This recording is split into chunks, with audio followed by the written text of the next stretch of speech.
Hello students, welcome back to the YouTube channel skill. आज last videos में हमने जो कवर किया था वो था exceptional handling and file handling. Apart from that आगे आने वाले वीडियोस में हम कवर करने वाले हैं stack, Q, searching and sorting. So this video हम स्टार्ट करेंगे स्टैक के साथ। So let's start. So students, start करते हैं chapter 3, that is stack.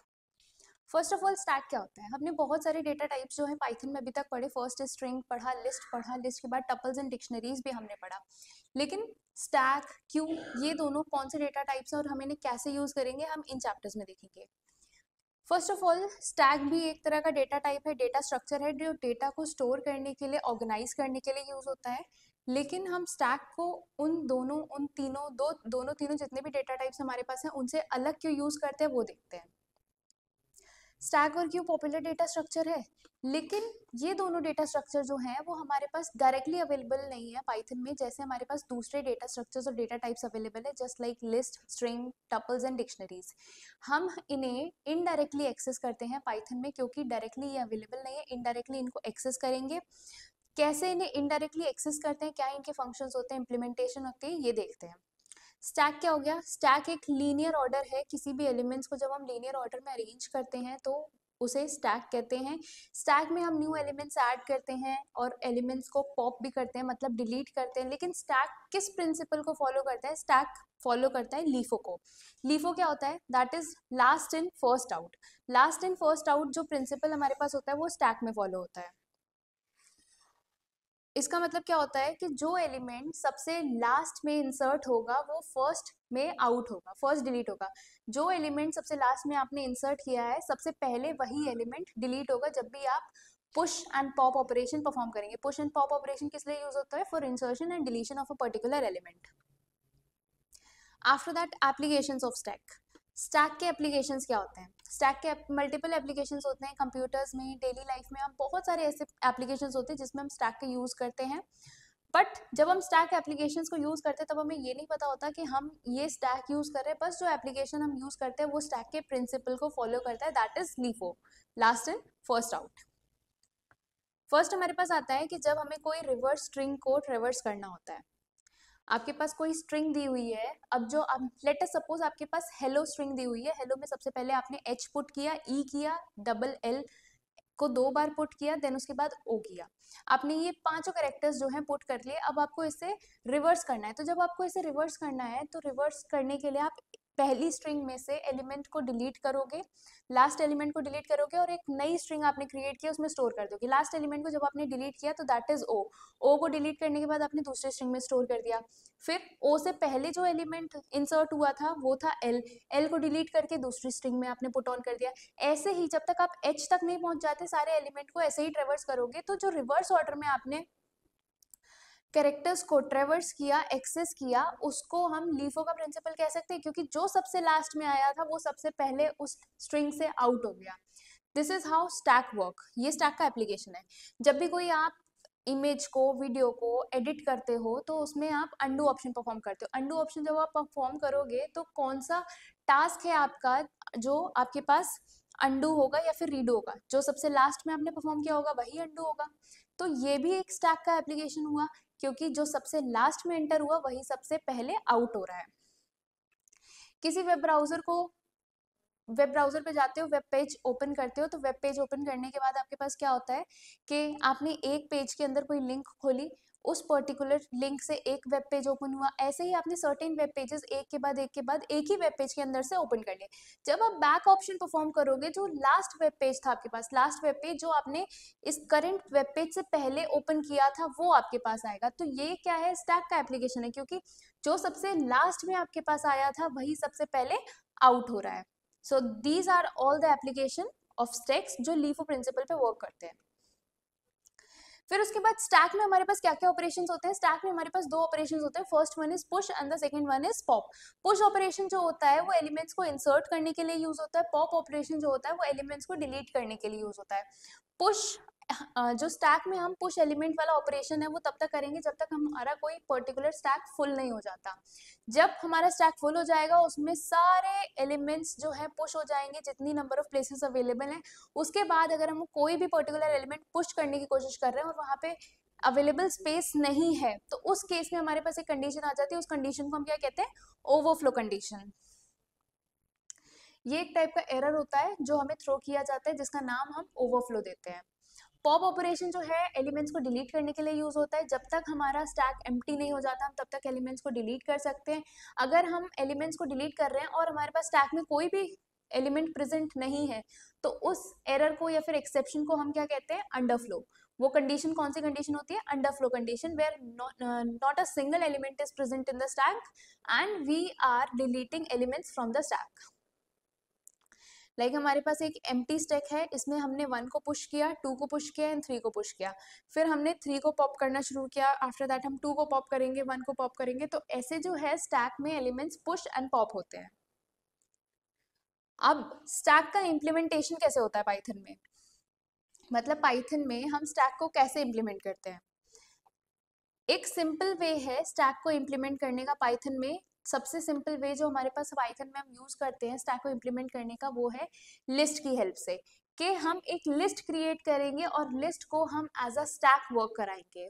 As a stack उसको कंसिडर करके सारे ऑपरेशंस परफॉर्म करेंगे, push operation and pop operation, accordingly जैसे हमें प्रोग्राम राइट करना है। तो लिस्ट की हेल्प से हम इम्प्लीमेंट करते हैं स्टैक को पाइथन में, क्योंकि स्टैक जो है वो हमारे पास डायरेक्टली अवेलेबल नहीं होता है पाइथन में, इसलिए हम लिस्ट की हेल्प से उसे यूज करते हैं और इम्प्लीमेंट करते हैं। हम लिस्ट के दोनों साइड्स को as a top of stack consider कर सकते हैं। लिस्ट के राइट हैंड साइड को भी हम top of the stack consider कर सकते हैं, लिस्ट के लेफ्ट हैंड साइड को भी हम top of the stack consider कर सकते हैं। बट बेस्ट प्रैक्टिस जो होती है वो ये होती है कि हम लिस्ट के राइट हैंड साइड को top of the stack consider करें, क्योंकि जब हमने लिस्ट पढ़ा था तो उसमें हमारे पास 2 फंक्शन थे। First one is append function जो एलिमेंट को इंसर्ट करता था उस पर्टिकुलर लिस्ट में। सेकेंड वन था हमारे पास पॉप फंक्शन। पॉप फंक्शन हमारे पास वहां पे क्या था कि जो लास्ट एलिमेंट होता था उस लिस्ट में उसको रिमूव कर देता था। तो यहाँ पे जो लिस्ट के पॉप और इंसर्ट अपेंड वाला जो फंक्शन था वो कहाँ कौन से एंड पे परफॉर्म हो रहा था, राइट मोस्ट एंड पे परफॉर्म हो रहा था। तो उस चीज को नॉर्मलाइज रखने के लिए स्टैक में जैसे वो वर्क करते हैं वैसे ही करने के लिए इजीनेस से हम ये प्रेफर करते हैं कि हम जो अपना भी ऑपरेशन करें और टॉप ऑफ द स्टैक जिसको कंसिडर करें वो हमारा राइट मोस्ट पार्ट हो। आफ्टर दैट हम एक स्टैक क्रिएट करेंगे जिसमें हम कुछ सर्टेन ऑपरेशंस परफॉर्म करेंगे। पहला है एलिमेंट्स को इंसर्ट और डिलीट करना। ये चेक करेंगे कि स्टैक एम्प्टी है कि नहीं, मतलब स्टैक में कोई एलिमेंट एग्जिस्ट कर रहा है कि नहीं, कितने नंबर ऑफ एलिमेंट्स स्टैक में एग्जिस्ट कर रहे हैं ये फाइंड करेंगे। और हम जो टॉप मोस्ट एलिमेंट है, जो सबसे लास्ट एलिमेंट है या फिर टॉप मोस्ट एलिमेंट है उस पर्टिकुलर स्टैक में, उसकी वैल्यू क्या है ये भी रीड आउट करेंगे। हमारे पास हम कुछ फंक्शंस लिखेंगे, कुछ छोटे छोटे फंक्शंस लिखेंगे जो हमारे पास पर्टिकुलर वर्क को, पर्टिकुलर ऑपरेशंस को परफॉर्म करेंगे। तो स्टार्ट करते हैं। सबसे पहले हमने एक स्टैक क्रिएट किया जिसको हमने नेम दिया ग्लास स्टैक। ग्लास स्टैक जब हम क्रिएट करेंगे तो हम लिस्ट ही तो क्रिएट कर रहे हैं। लिस्ट क्रिएट करने के लिए हम सिंपली लिस्ट फंक्शन लगाएंगे जिसमें हमने कोई भी आर्गुमेंट पास नहीं किया, एक एम्प्टी लिस्ट हमारे पास क्रिएट हो गई। आफ्टर दैट हमने एक फंक्शन क्रिएट किया, फंक्शन बनाया जिसका नाम हम रखेंगे इज एम्प्टी। वो ये चेक करेगा कि पर्टिकुलर स्टैक हमारे पास एम्प्टी है कि नहीं, उस स्टैक में कोई एलिमेंट एग्जिस्ट कर रहा है कि नहीं। उसके लिए हमने फिर डिफाइन किया, डिफाइन करने के बाद फंक्शन का नेम डाला इज एम्प्टी, और उसमें हमने आर्ग्यूमेंट क्या पास किया, ग्लास स्टैक। ग्लास स्टैक मतलब किस स्टैक को चेक करना है वो आर्ग्यूमेंट हमने पास कर दिया, उस स्टैक का नेम हमने पास कर दिया। उस स्टैक के नेम को पास करने के बाद हमें कोई तो कंडीशन रखनी होगी जिससे हम चेक कर सके कि वो पर्टिकुलर स्टैक एम्प्टी है या नहीं। फिर हमने इफ एल्स कंडीशन रखी कि अगर ये कंडीशन फॉलो होती है तो वो स्टैक एम्प्टी है। हम ऐसी कौन सी कंडीशन रखेंगे जिससे हमें पता चले कि वो जो स्टैक है वो एम्प्टी है या एम्प्टी नहीं है। लेंथ फंक्शन जो हमारे पास आता है वो हमें डिफाइन करता है कि कितने नंबर ऑफ एलिमेंट्स हमारे पास हैं। अगर हमारा स्टैक एम्प्टी है तो हमारे पास नंबर ऑफ एलिमेंट्स किसके इक्वल होंगे, 0 के इक्वल होंगे। तो यहाँ पे हम इफ स्टेटमेंट के साथ पुट करेंगे कि उस ग्लास स्टैक की जो लेंथ है वो 0 के बराबर है कि नहीं। अगर 0 के बराबर है तो ये ट्रू रिटर्न कर देगा। ट्रू रिटर्न करने का मतलब होगा कि हमारा स्टैक एम्प्टी है, अदरवाइज ये एल्स रिटर्न कर देगा। हमने देख लिया कि स्टैक एम्प्टी है कि नहीं, इसके लिए क्या फंक्शन लिखा। फिर उसके बाद हमारे पास आता है एक और फंक्शन जिसका हम नेम रखेंगे ओपी पुश। इसमें क्या करेंगे, इसमें हम एलिमेंट्स को इंसर्ट करेंगे। एलिमेंट्स को इंसर्ट करना बहुत सिंपल है। लिस्ट में आप एलिमेंट्स को कैसे इंसर्ट करते थे, लिस्ट में आप एलिमेंट्स को ऐसे इंसर्ट करते थे कि अपेंड फंक्शन लगाते थे और अपेंड फंक्शन का जो पैरेंथेसिस होते थे उसमें आप अपना आर्ग्यूमेंट पास कर देते थे। वो आर्ग्यूमेंट वो होता था कि कौन सा एलिमेंट और कौन सा एलिमेंट कैरेक्टर या कुछ भी आपको लिस्ट में स्टोर करना है। तो यहाँ पे हमने फंक्शन लिखा, फिर से डिफाइन ओपी, फंक्शन का नाम लिखा ओपी पुश, ग्लास स्टैक लिखा और एलिमेंट लिखा। यहाँ पे हमने दो आर्ग्यूमेंट्स पास करे कि हमें इस पर्टिकुलर ग्लास स्टैक वाले स्टैक में एलिमेंट को एंटर करना है, और एलिमेंट को एंटर हम क्या करेंगे, जो हमारा एलिमेंट कॉमा लगा के एलिमेंट लिख दिया कि ये पर्टिकुलर एलिमेंट हमें इस स्टैक में एंटर करना है।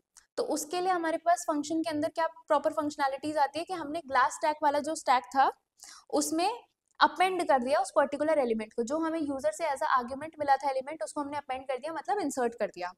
उसके बाद हमारे पास क्या आता है कि हम फंक्शन, एक ऐसा फंक्शन बनाएंगे साइज के नेम से, जो हमारे साइज के नेम से फंक्शन बनाएंगे जो हमारे स्टैक की लेंथ फाइंड आउट करेगा कि कितने टोटल नंबर ऑफ एलिमेंट्स हमारे पास है।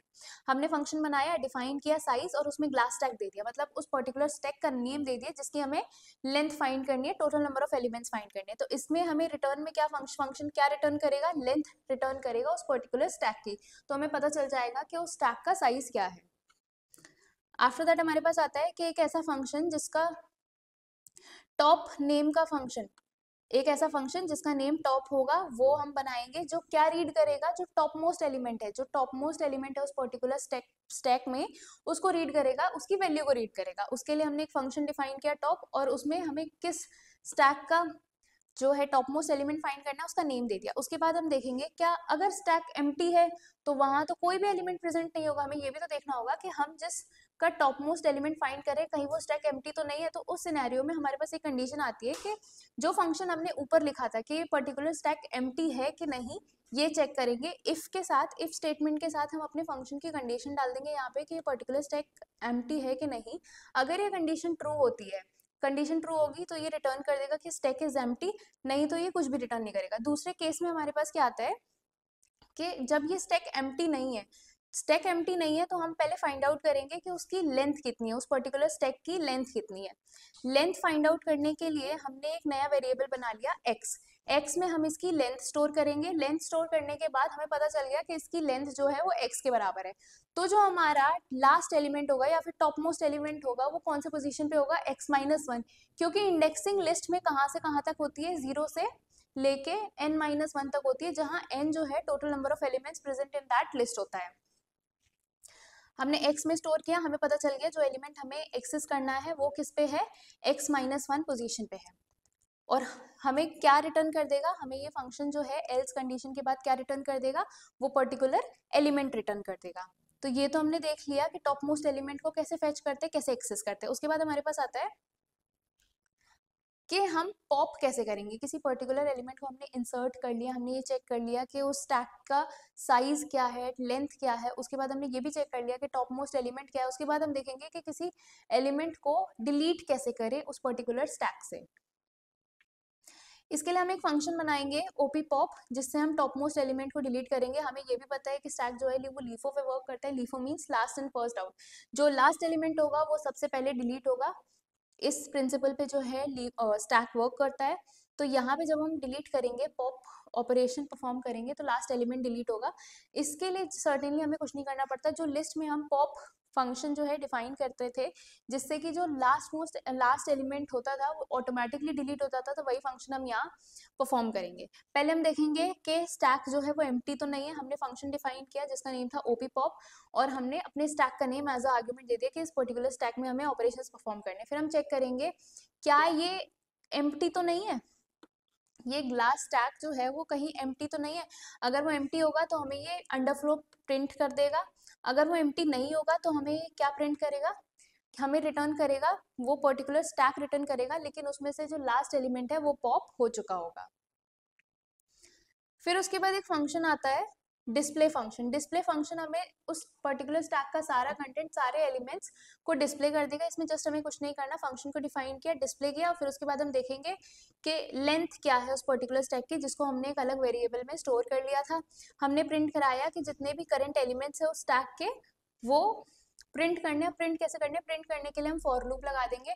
फॉर लूप के लिए हमने एक इनिशियलाइज किया वेरिएबल आई, जिसको हम ट्रेवर्स करेंगे। ट्रेवर्स करने के बाद हमने यहाँ पे ग्लास स्टैक, उसके एलिमेंट्स 1 by 1 जिसको हमने इनिशियलाइज किया था वेरिएबल को आई, जो ट्रेवर्स करेगा उसको प्रिंट कराते जाएंगे। यहाँ पे जो हमारी रेंज दे रखी है वो है x -1 एंड -1। तो यहाँ पे क्या होगा कि जो हमारी रेंज है x-1 क्या हो गया कि from the last top most element से लेके -1 हम जो ट्रेवर्स करेंगे वो राइट हैंड साइड से लेफ्ट हैंड साइड तक करेंगे। तो टॉप मोस्ट एलिमेंट से लेके टू द फर्स्ट एलिमेंट सारे एलिमेंट्स को जो भी जितने स्टैक में प्रेजेंट है उन सबको ट्रेवर्स करेंगे। और -1 मतलब रिवर्स ऑर्डर में करेंगे। रिवर्स ऑर्डर मतलब from right hand side to left hand side. ये तो हमने देख लिया कि स्टैक पे क्या क्या ऑपरेशंस हम परफॉर्म कर सकते हैं फंक्शंस की हेल्प से। फंक्शंस हमने बना लिए, डिफाइन कर लिया हमने फंक्शन, जिसको हम आगे एग्जाम्पल में यूज करेंगे। अब एग्जाम्पल की हेल्प से देखते हैं कि कैसे हम इन फंक्शंस को फर्दर यूज कर सकते हैं। हमारे पास एक स्टैक है ग्लासेस का। हमने एक स्टैक बनाया है जिसका नाम था ग्लास स्टैक, जिसको हमने लिस्ट में क्रिएट कर दिया। मतलब एक लिस्ट ही है जिसको हम एज अ स्टैक यूज कर रहे हैं। तो हमने एम्प्टी स्टैक क्रिएट कर लिया। एम्प्टी स्टैक क्रिएट करने के बाद हमारे पास फर्स्ट एलिमेंट था ग्लास 1। अब इस पे हमने एक लाइन जो है प्रिंट करी कि हम फर्स्ट एलिमेंट को पुश कर रहे हैं और एलिमेंट हमारा ये है। तो हमने अपना फंक्शन पुश करने के लिए जो फंक्शन लिखा था वो पास कर देंगे, जिसमें हमारे स्टैक का नाम और जो एलिमेंट था वो पुट कर देंगे एलिमेंट की वैल्यू। ऐसे ही सेम हम सेकेंड एलिमेंट के लिए करेंगे। फिर क्या है, फिर जो हम क्या करेंगे कि सारे जितने भी नंबर ऑफ एलिमेंट्स हमारे पास है उनको डिस्प्ले कर लेंगे। तो डिस्प्ले करने के लिए हमारे पास एक फंक्शन था कि कितने टोटल नंबर ऑफ एलिमेंट्स हमारे पास प्रेजेंट हैं। उसके लिए मतलब क्या यूज करेंगे कि लेंथ यूज करेंगे कि कितने टोटल नंबर ऑफ एलिमेंट्स और कितनी लेंथ हमारे पास है जो प्रेजेंट है। वो हमारे पास क्या आती है, साइज की हेल्प से। साइज फंक्शन जो हमने डिफाइन किया था उसकी हेल्प से हम प्रिंट कर देंगे। आफ्टर दैट जितने भी एलिमेंट्स थे उनका साइज हमें पता चल गया। अब हम पॉप करेंगे, हम डिलीट करेंगे एक एक करके एलिमेंट्स को। डिलीट करने के लिए हमने जो पर्टिकुलर एलिमेंट था लास्ट में उसको पॉप किया। पॉप करने के बाद जो एलिमेंट हमारा पॉप हुआ वो हमारे पास आ गया। ऐसे फिर हमने क्या किया, फिर हमने एक और एलिमेंट इसमें इंसर्ट किया।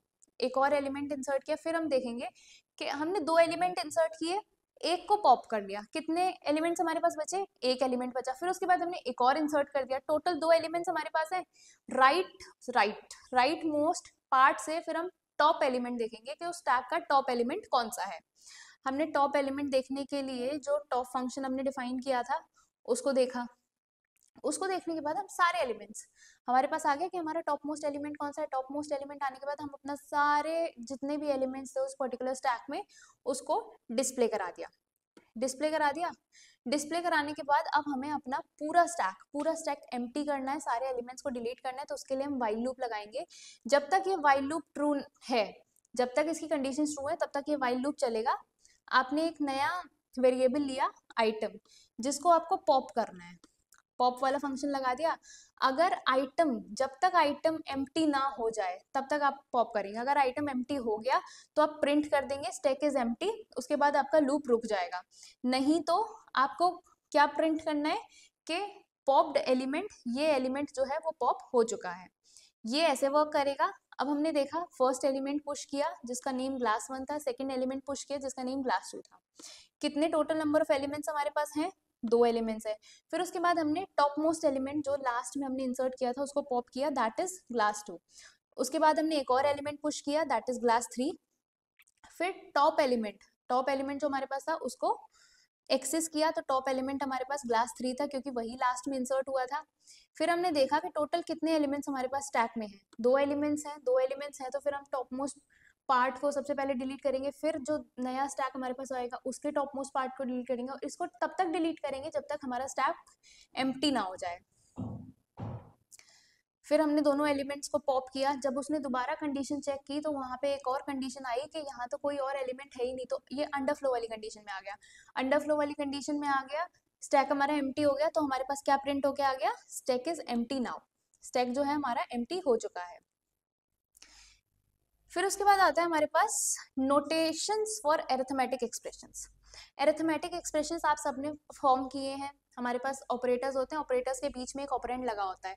जो नॉर्मल वे में हम नोटेशंस और एक्सप्रेशंस परफॉर्म करते हैं जिनका एग्जीक्यूशन वो होते हैं इनफिक्स नोटेशन। इनफिक्स नोटेशन मतलब दो ऑपरेटर्स के बीच में, दो ऑपरेंड्स के बीच में ऑपरेटर लगा हुआ है। लेकिन पाइथन में हमारे पास दो अलग टाइप्स होते हैं, एक होता है प्रीफिक्स और एक होता है पोस्टफिक्स।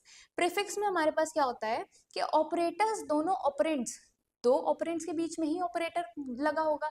दोनों ऑपरेंड्स के पहले ऑपरेटर जब लगाया जाता है तो वो होती है हमारे पास प्रीफिक्स नोटेशन।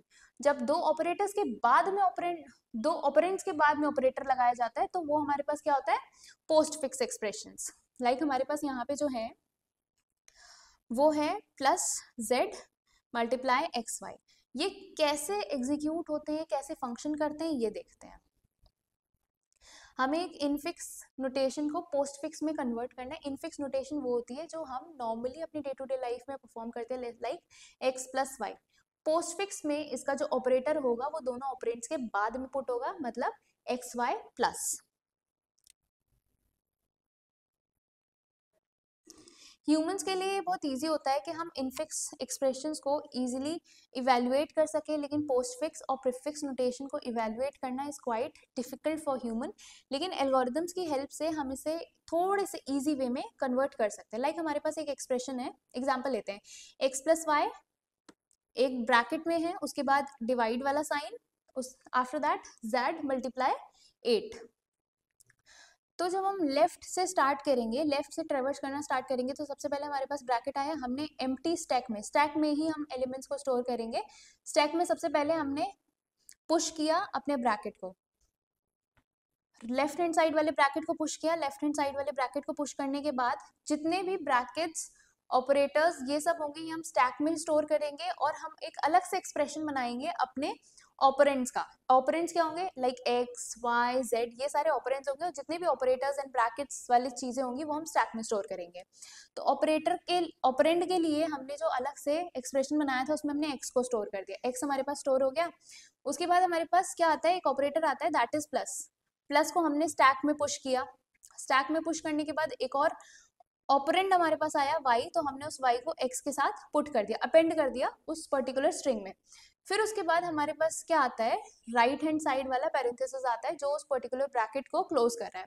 जब राइट हैंड साइड वाला पैरेंथेसिस हमारे पास आएगा तो हम दोनों साइड के पैरेंथेसिस को निग्लेक्ट करेंगे।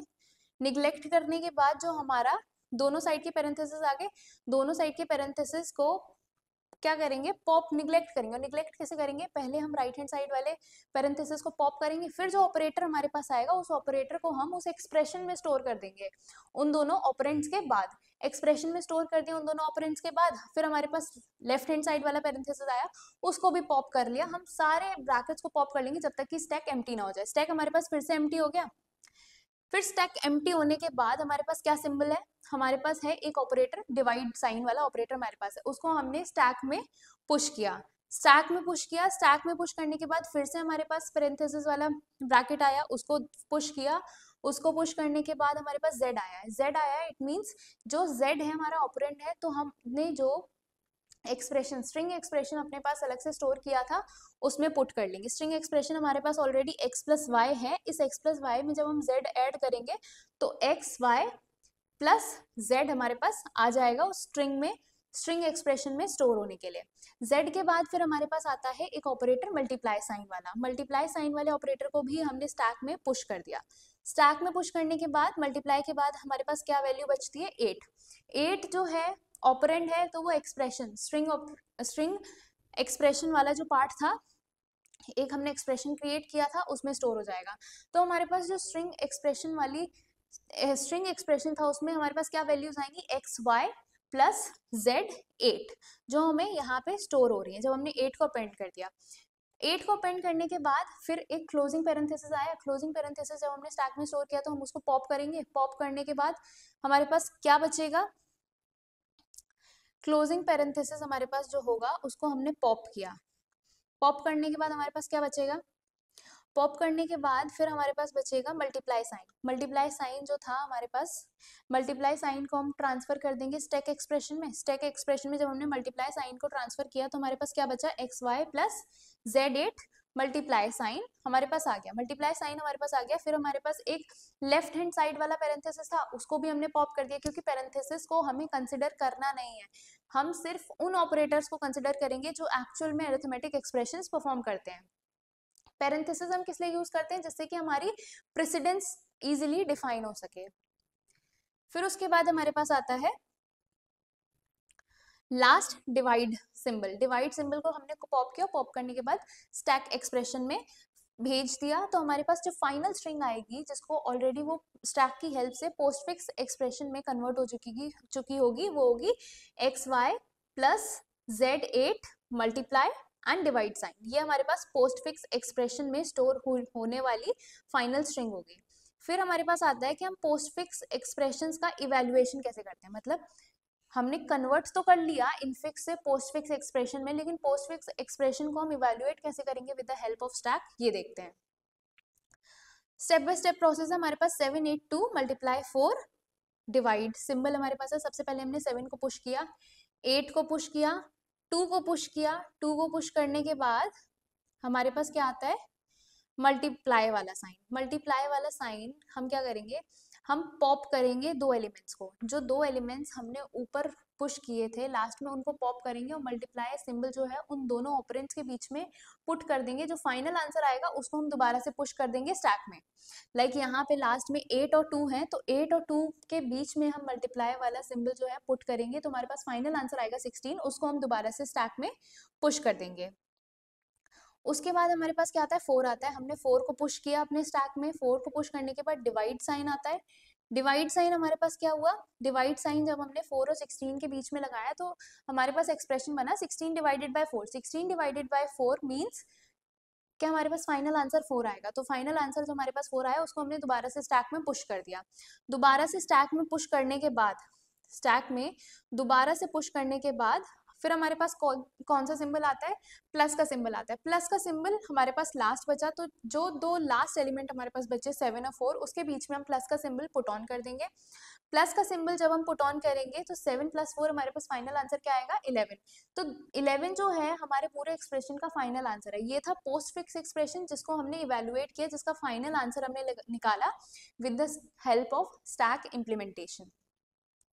सो स्टूडेंट्स, ये तो था स्टैक वाला पार्ट, पूरा हमने स्टैक कवर कर लिया है। आई होप आपको स्टैक बहुत अच्छे से समझ में आया होगा। तो एक बार देख लेते हैं स्टैक में हमारे पास और क्या क्या है, क्या क्या पढ़ा हमने। स्टैक पढ़ा, स्टैक के एप्लीकेशंस क्या होते हैं, क्या क्या ऑपरेशंस होते हैं, like push and pop operations हमारे पास बेसिकली स्टैक में होते हैं। आफ्टर दैट कैसे फंक्शंस हमने डिफाइन किए थे स्टैक के इम्प्लीमेंटेशन के लिए, उसके बाद एग्जाम्पल की हेल्प से जो हमने फंक्शंस डिफाइन किए थे उसको देख लिया था। फिर नोटेशंस क्या थी अरिथमेटिक एक्सप्रेशंस के लिए, first is infix, prefix and postfix. फिर हमने इनफिक्स नोटेशन को पोस्टफिक्स में कैसे कन्वर्ट किया। आफ्टर दैट पोस्टफिक्स नोटेशन से ही हमने कैसे इवेल्युएट किया पर्टिकुलर एक्सप्रेशन को with the help of stack. So